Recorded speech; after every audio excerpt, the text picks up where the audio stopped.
pródigo e o irmão mais velho? Lucas capítulo 15, versículo 25, meus irmãos, acompanha comigo, diz assim: O filho mais velho estava no campo, e quando voltava, ao aproximar-se da casa, ouviu as músicas e as danças, e chamando um dos servos, perguntou-lhe o que era aquilo. Este lhe respondeu: Teu irmão voltou, e teu pai matou o melhor bezerro, pois o recebeu são e salvo. Mas ele se indignou e não quis entrar. Então o pai saiu e insistiu com ele. Ele, porém, respondeu ao seu pai: Há tantos anos te sirvo e nunca desobedeci uma ordem tua. Mesmo assim, nunca me deste um cabrito para eu me alegrar com os meus amigos. Chegando, porém, este teu filho, guarde bem, né, o pronome é este teu filho. Chegando, porém, este teu filho, que desperdiçou os teus bens com prostitutas, mataste para ele o melhor bezerro. Mas o pai lhe disse: Filho, tu sempre estás comigo e tudo que é meu é teu. Mas era justo festejarmos e nos alegrarmos, pois este teu irmão estava morto e reviveu. Havia se perdido e foi achado. Até aí tá bom, olha para cá, por favor. Lembrando, né, para você entender de fato essa parábola do filho pródigo, você primeiro precisa entender o contexto ao qual foi escrito aqui o capítulo 15, 3 parábolas, lembra? Começou com a parábola da ovelha perdida, depois da dracma perdida e agora dos filhos perdidos. Tanto o filho mais novo e você vai ver que o mais velho também estava. E importante também foi o que eu disse na última semana, no último domingo. Você precisa entender o contexto original ao qual esse texto foi direcionado, porque isso aqui é fundamental para que você possa entender a palavra do Senhor, saber quem era ali, né, as pessoas originais que iriam receber. E eu disse no último domingo que esta parábola do filho pródigo era uma parábola que não era crida naquela parte do Oriente. E um dos motivos, por conta de um pastor que eu estava vendo, né, um arqueólogo aqui do Brasil, ele lá no Oriente Médio dizendo assim: olha, por que vocês não acreditam nessa parábola? Por que vocês dizem que é mentira?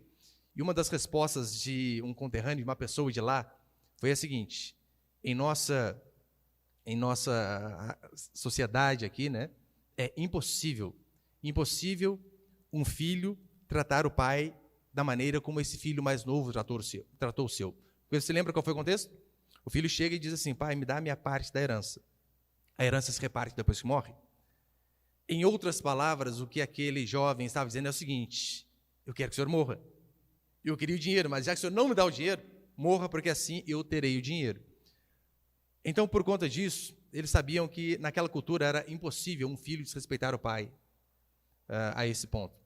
Coisa que hoje em dia é quase que normal, né? Os filhos tratam os pais de qualquer jeito, chamam de você, de velho, Joe. Não há respeito algum. Aqui no Ocidente, infelizmente, a imagem do pai como um ser que é o cabeça de casa tem a cada dia se deteriorado. Então, este pastor aqui do Brasil insistiu: mas e caso acontecesse de mesmo assim, um filho dizer isso para o pai: ó, me dá a parte da herança que eu quero ir embora? E um homem respondeu assim: ele tomaria um tapa no meio do rosto. Seu pai o colocaria para fora de casa. Provavelmente os anciãos ali da aldeia, descobrindo o motivo pelo qual ele foi colocado para fora de casa, eles reuniriam um concílio e apedrejariam esse jovem que tratou o pai dessa maneira. Tamanho era o rigor que eles tinham com a reverência à pessoa do pai de família. É só você olhar para aquelas novelas antigas, né? Aqueles pais muçulmanos da vida lá, nem sorriso eles dão, raramente. É impossível, de fato, haver um desrespeito naquele pedaço ali. Então, eu disse, olha, nós podemos entender esse contexto original, que é o importante para você entender de fato o que o pai fez, mas nós podemos também fazer uma analogia, uma paráfrase para os dias de hoje, para o Ocidente.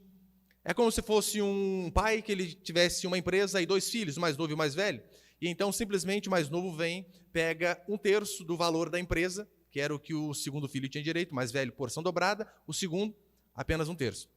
E ele sai e gasta todo o dinheiro. Volta depois de muita bagunça, muita farra, dizendo: pai, estou de volta. O pai, de repente, faz um churrascão para ele e o promove a gerente. Se acontecesse isso na empresa que você fosse o filho mais velho, você ficaria indignado com o filho mais novo e com seu pai. Eu também ficaria. Mas se você entender a parábola, você vai ver que tanto um como o outro estavam exatamente perdidos. A diferença é que um estava perdido fora de casa e o outro do lado de dentro. Porque se nós olharmos a olho nu, Qual que é a diferença que nós vemos entre esses irmãos aqui? Olha, nós vemos o mais velho, bonzinho, o obediente, e o mais novo, aquele pecador que desperdiça tudo. Mas Jesus conta essa parábola para mostrar que, independente do filho, tanto o mais novo como o mais velho, ambos estavam longe do Pai. Ou seja, é possível, sim, pessoas estarem dentro da casa do Pai, no caso, a igreja do Senhor, e mesmo assim, estarem longes, assim como aqueles que estão do lado de fora. Se tem alguém que pode ser esse filho mais velho aqui, sabe quem é? Nós.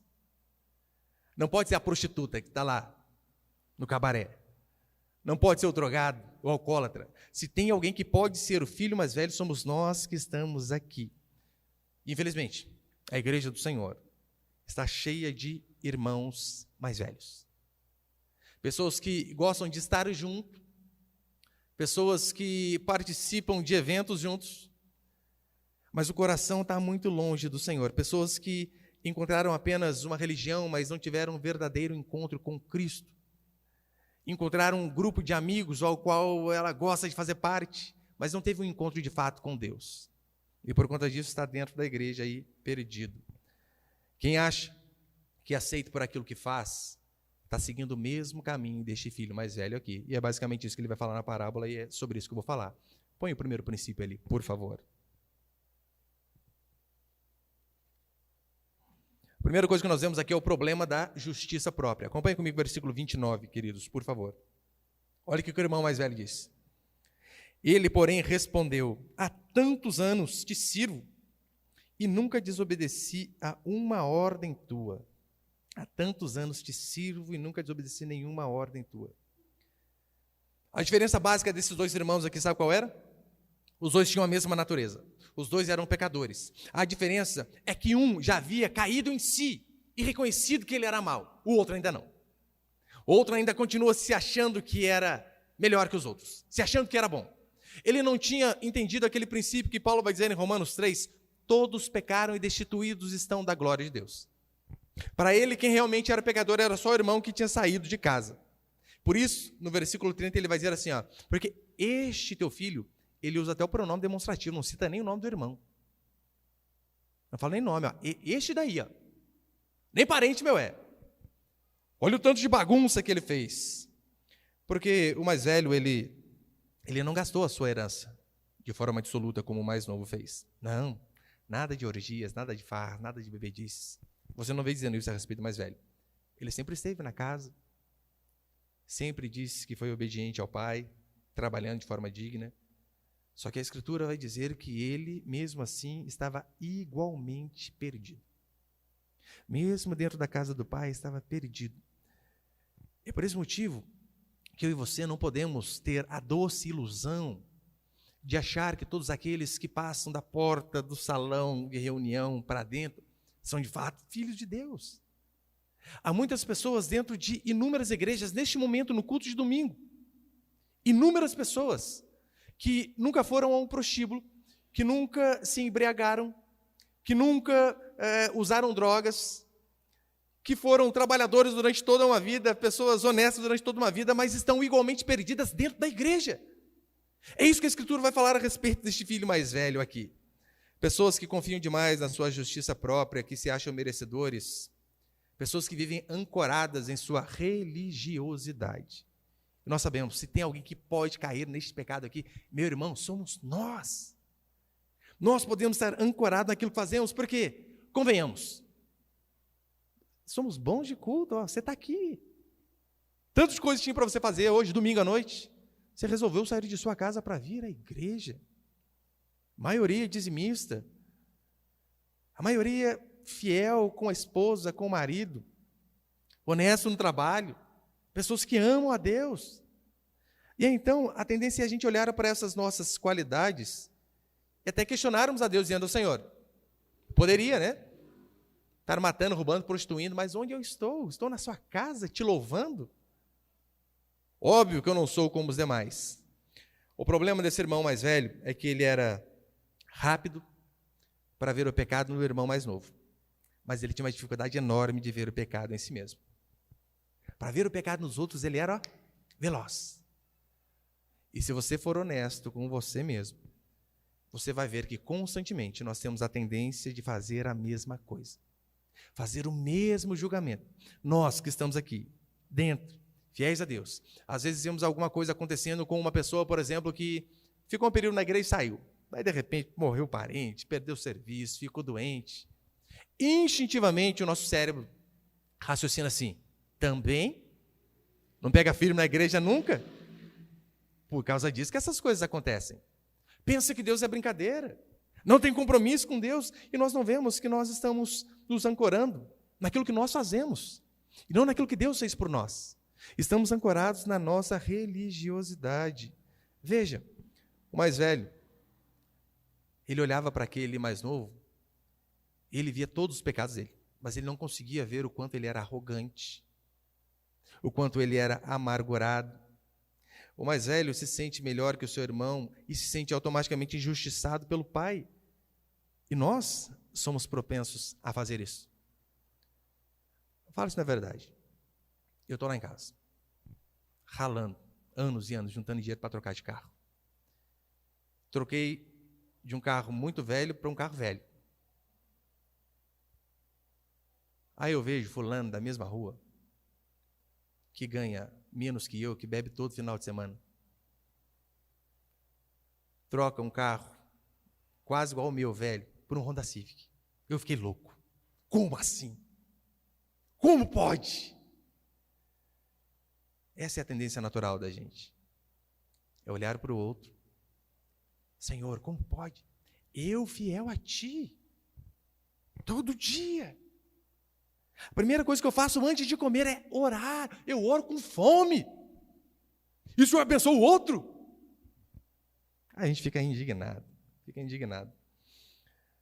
Mas eu e você não devemos confiar na nossa justiça própria, assim como aquele mais velho fez. Não. Sabe por quê? Uma que ele não era tão bom quanto ele achava. Não era. Por mais que ele disse aqui, né? Tantos anos aqui te obedecendo, sendo fiel a Ti. E o Senhor nunca me deu um cabrito para fazer um churrasco com meus amigos. Tantos anos sem desobedecer uma ordem sua. Ele não era tão bom assim. Não era. Primeiro, que culturalmente, como eu expliquei no último domingo, a pessoa mais séria da família, mais respeitada depois do pai, era o filho mais velho, o primogênito. Ou seja, ele vê o seu irmão mais novo desejar a morte para o pai. E o que ele faz? Nada. Absolutamente nada. Poderia ter repreendido o irmão. Poderia ter comprado a briga do pai. Como assim? Ele desejando mal para o nosso pai. E o que ele faz? Absolutamente nada. Não falou uma palavra sequer. Isso era grave. Porque ele era a figura de autoridade após o pai ali. Mas não só isso. Para piorar a situação, olha o versículo 12. Acompanha comigo aí, por favor. É da pregação passada, mas convém falar. Lucas 15, versículo 12. O mais moço disse ao pai: dá-me da parte dos meus bens que me cabe por herança. Então o pai repartiu os seus bens entre eles. Calma aí. Então o pai foi repartir a herança e o mais velho aceitou. Do mesmo jeito que o mais novo quis. Ora, ele não podia ter falado: não, pai, a minha parte não precisa, a minha parte eu terei mais para frente. Quando tiver falta do Senhor, eu terei. Mas não, ele aceitou a herança do mesmo jeito. Espertinho, não gastou nas orgias que o irmão gastou, mas aceitou do mesmo jeito. E além do mais, veja que ser duro de coração, extremamente duro, a ponto de olhar para o irmão que Deus o havia resgatado e dizer assim: este teu filho aí, ó. O pai chamá-lo para dentro, ele ficar no portão e dizer: não vou compactar com essas coisas. Não tinha nenhum quebrantamento a ponto de perdoar o próprio irmão, não se felicitou, não ficou feliz com a volta do irmão. Então você pode ver, ele não era tão bonzinho assim quanto parece. Mas segundo, põe em favor, o segundo princípio é o seguinte: o problema de se achar melhor. Versículo 30, acompanha comigo.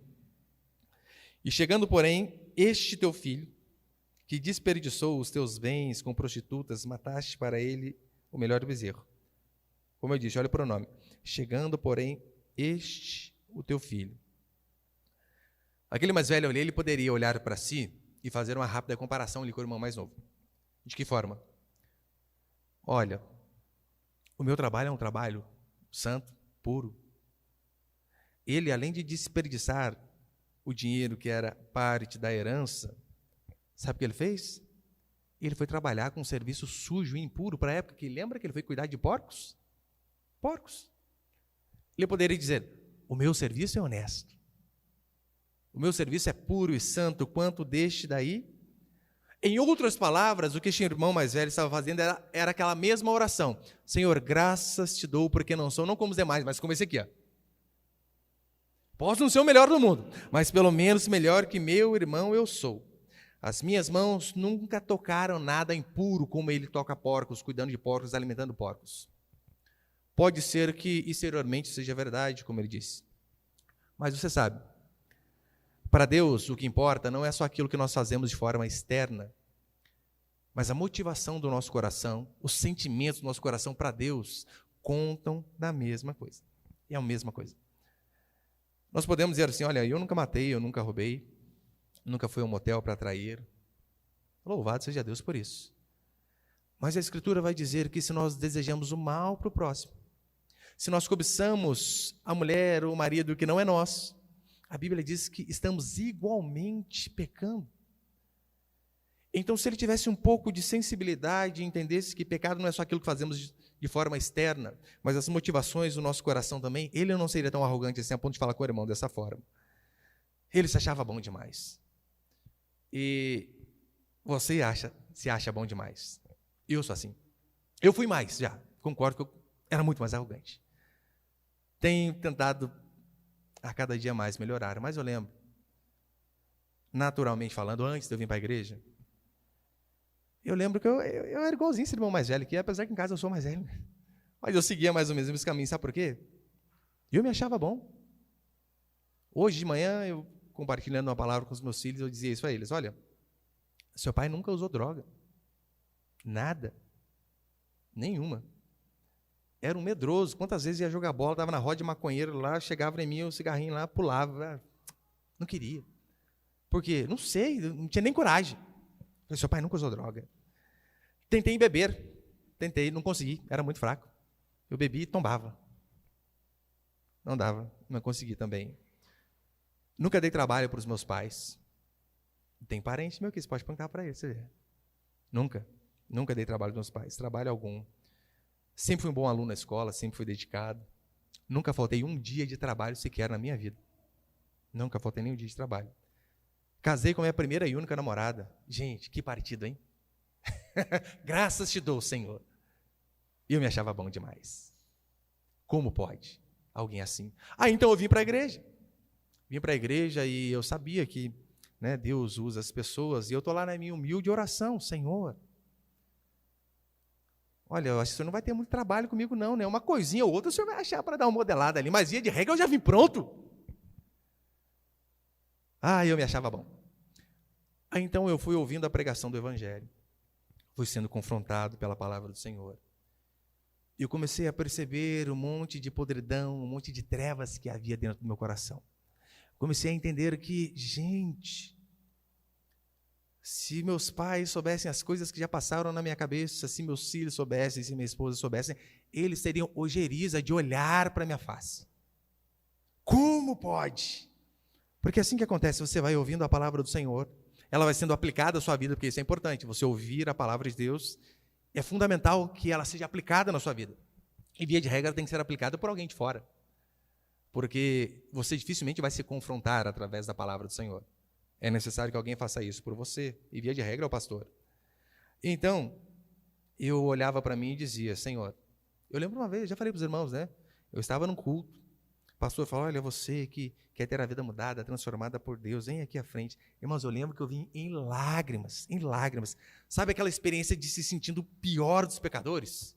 De chorar, de soluço? Como eu sou mal. Aquela convicção de pecado mesmo. Eu lembro que eu ali na minha humilde oração, Deus, perdoa os meus pecados, que eu sei que eu sou uma má pessoa, que eu faço isso, que eu faço aquilo. Eu lembro que eu olhei para o lado e tinha uma pessoa que eu conhecia. Falei, Senhor, eu sei que eu sou uma má, mas esse aí é pior. Esse ganha de mim. Até no momento de quebrantamento, a gente consegue ser orgulhoso e arrogante. Eu, por vezes, fui confrontado pela palavra de Deus, sou até hoje, pelos meus pastores. Gente, Pensa numa coisa. Eu tenho 2, né? Você imagina, eu juntava os 2 em papelzinho. Isso aqui não pode, isso aqui não pode, isso aqui não pode, isso aqui não pode. Tá louco da vida. Mas eu sabia que todas aquelas coisas não eram para me prejudicar. Vinha de pessoas que me amavam e queriam me ver a cada dia mais a imagem e semelhança do Senhor. É assim que funciona. E por vezes eu tentava me desculpar. A gente é assim, né? Não, tá certo, eu errei, você me convenceu que eu estou errado. Mas também eu errei porque tem um motivo, né? A minha esposa cooperou. O fulano cooperou. Ah, errei, mas também é quem não erra. E a gente cita a Bíblia para Deus, né? Para falar do nosso erro. Assim, eu errei, né? Mas quem não errou, que atira a primeira pedra do Senhor que disse. A gente é canalha. Cafajeste. Mas esses confrontos foram me mostrando quão maligno eu era, como eu disse. Eu comecei a perceber o quanto eu tinha do irmão mais velho. E quanto eu precisava ter o coração do irmão mais novo, de olhar para si e dizer, pai, pequei. Sem dar desculpa, sem colocar a culpa em ninguém, porque isso que ele fez, ele não colocou a culpa em ninguém. Lembra o filho mais novo? Ele volta, pai, pequei contra o céu e contra ti, não sou digno de ser chamado teu filho. Coloca-me apenas aqui como um empregado, já vai estar ótimo. Ou seja, ele colocou, pai, pequei, mas também, né? O senhor não podia dar herança para mim. Ah, mas também lá fora é difícil. Ah, mas também meu irmão que dentro de casa, nossa, azucrinando minha cabeça. Não, não teve mais. Confissão de pecado é sempre no singular. E não tem como. Não tem como nós entendermos a profundidade do amor de Deus sem entendermos a profundidade do nosso pecado. Não dá. É por isso que as pessoas que mais amam a Deus, sabe quem são? Não são aquelas que têm mais tempo de igreja. Não são aquelas que têm uma oratória melhor, que pregam mais, que tocam no louvor. Não. É quem mais conhece o Senhor. Isso nós vamos aprendendo com o tempo. É óbvio, né? Quanto mais passa o tempo, mais você conhece a Deus. É por isso que você só vai conhecer a profundidade do amor de Deus quando você conhecer o quão pecador você é. Por este motivo que, por exemplo, você sabia que o problema dos católicos não é a questão da idolatria? Esse é um dos problemas, e nem é o maior. O problema católico é uma imagem. Sabe qual é o problema deles? Justiça própria. Eu desafio você, se você tiver algum amigo católico no serviço, amanhã pergunte a ele. Fulano, se você morresse hoje, você ia para onde? Para o céu ou para o inferno? Eu já vou adiantar a resposta dele para você. Vai ser a seguinte. Nossa, é uma pergunta meio difícil, né? Hoje, assim, não tenho tanta certeza, né? Em outras palavras, o que ele está dizendo é o seguinte, ó, preciso dar uma arrumadinha, umas coisinhas aqui, né? Parar, então, esse rolinho com a minha namorada ali, resolver umas coisas aqui, parar de mentir um pouco lá. Ou seja, assim que eu for uma pessoa melhor, daí sim eu posso dizer que eu vou para o céu. Em outras palavras, quando eu for bom, eu irei para o céu. Este é o grande problema deles. Este é o grande problema dos adventistas. Não é que eles guardam o sábado. É porque eles acham que por conta de guardar o sábado, eles são especiais e por conta disso vão para o céu. Este é o problema dos arminianos, aqueles que acreditam na justiça própria, de que a salvação é conquistada por aquilo que se faz, e se faz coisa errada, você perde. O que ele está dizendo é o seguinte, eu sou salvo, Cristo teve uma parte, uma participação, vamos colocar aí, uma participação especial na história da minha vida. Mas a minha salvação depende de mim, daquilo que eu faço, do quanto eu me arrependo. Esse é o problema da justiça própria. É por isso que não tem cabrito e nem festa por filho mais velho que você acha justo. Percebeu? Não tinha. Você é justo demais, não dá. É por esse motivo que o riso daqueles que se acham bonzinhos sempre termina em luto, como é o caso desse irmão aqui. Em contrapartida, o choro daquele pecador que vem, se arrepende, não culpa ninguém e confessa o seu pecado, para esse daí, sempre vai ter festa. Assim o Senhor vai nos tratar sempre. Qual que é a diferença entre esses dois filhos aqui? O mais novo, ele era sincero em relação aos seus pecados. Sim, ele dizia, pequei contra os céus e pequei contra ti. E certa vez eu ouvi um pastor dizendo assim, olha, Deus ele costuma ser menos ofendido com a sinceridade de um pecador do que pela hipocrisia do santo. Sim, óbvio, o pecado vai sempre ofender a Deus. Mas a ofensa é menor, quando o pecador ele é sincero e confessa, do que com a hipocrisia do santo. Os dois, eles estavam longe de Deus, mas só um percebeu isso. Um estava perdido distante, diz o verso 13. E o versículo 31 vai dizer que um estava perdido perto, junto com o pai. Então essas três parábolas aqui, lembra?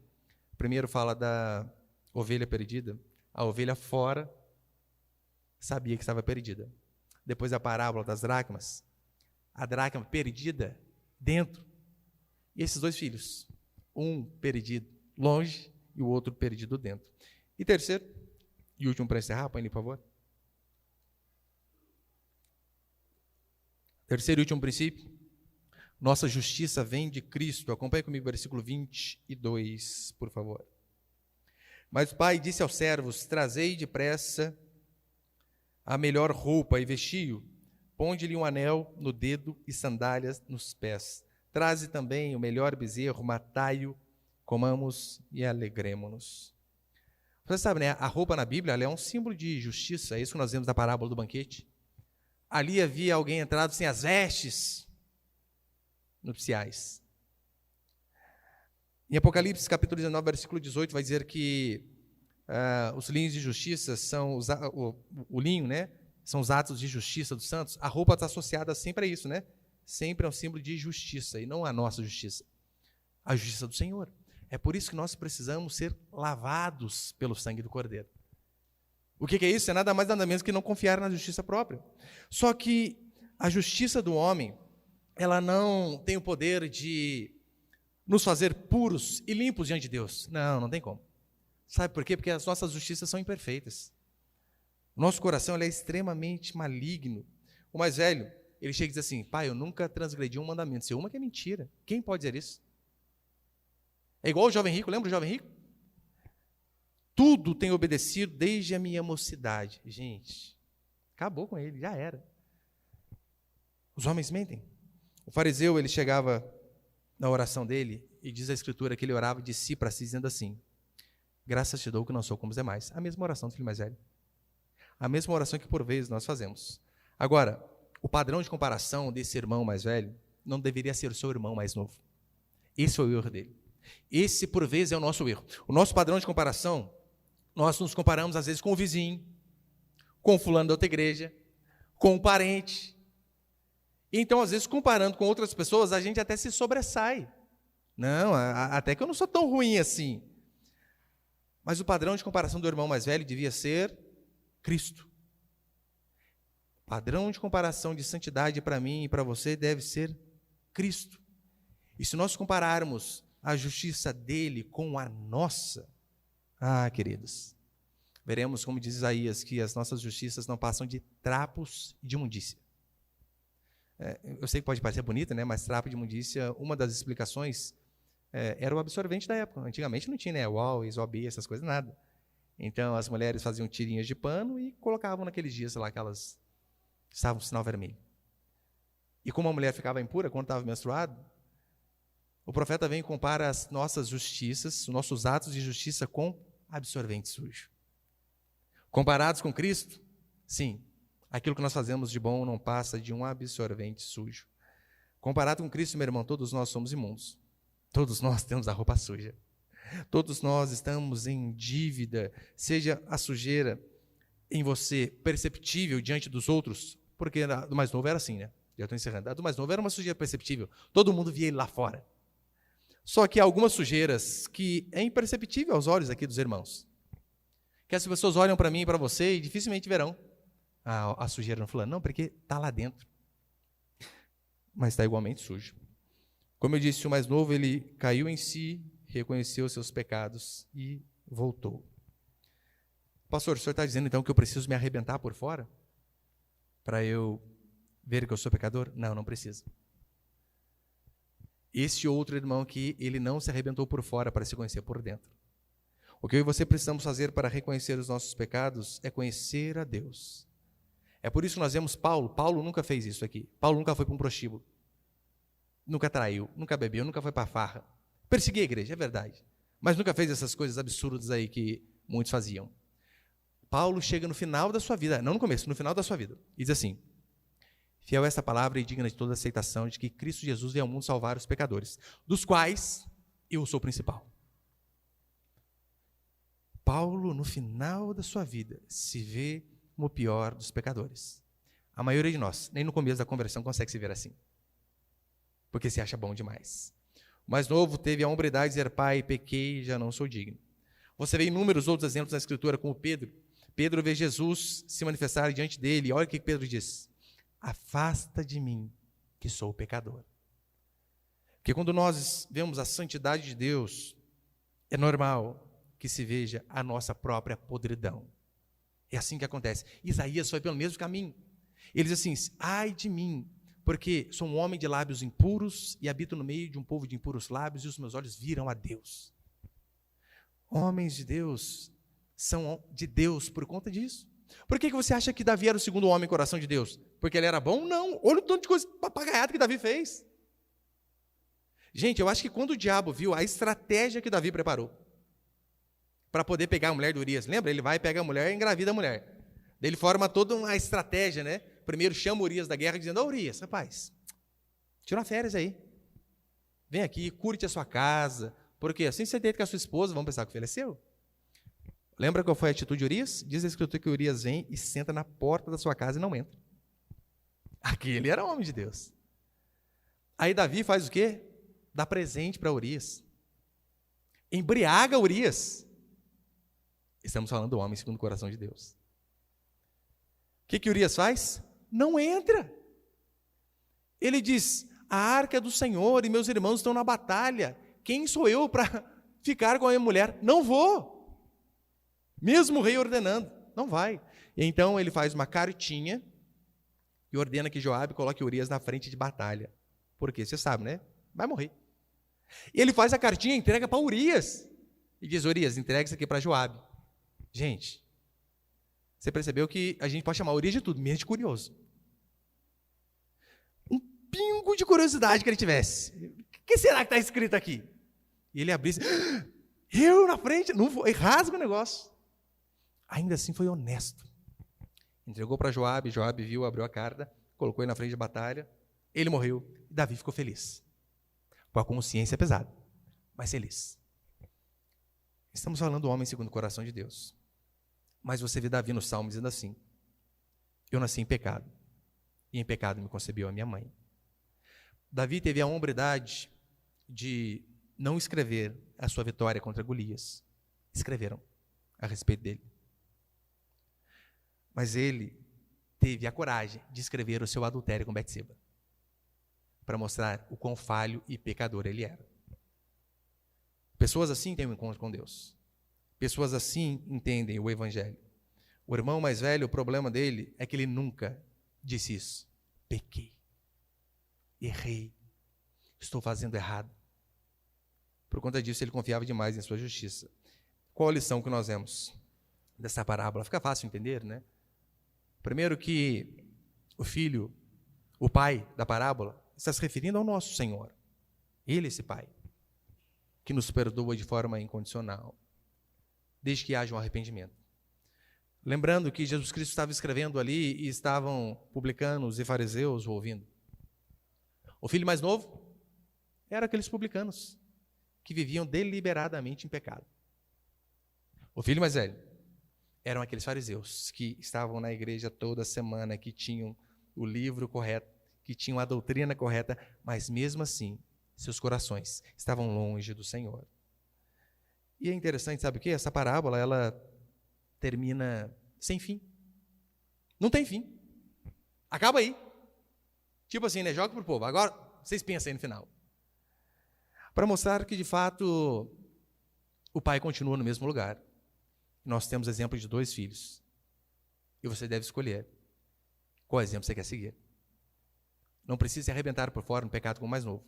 Mas é de suma importância que você venha a cair em si.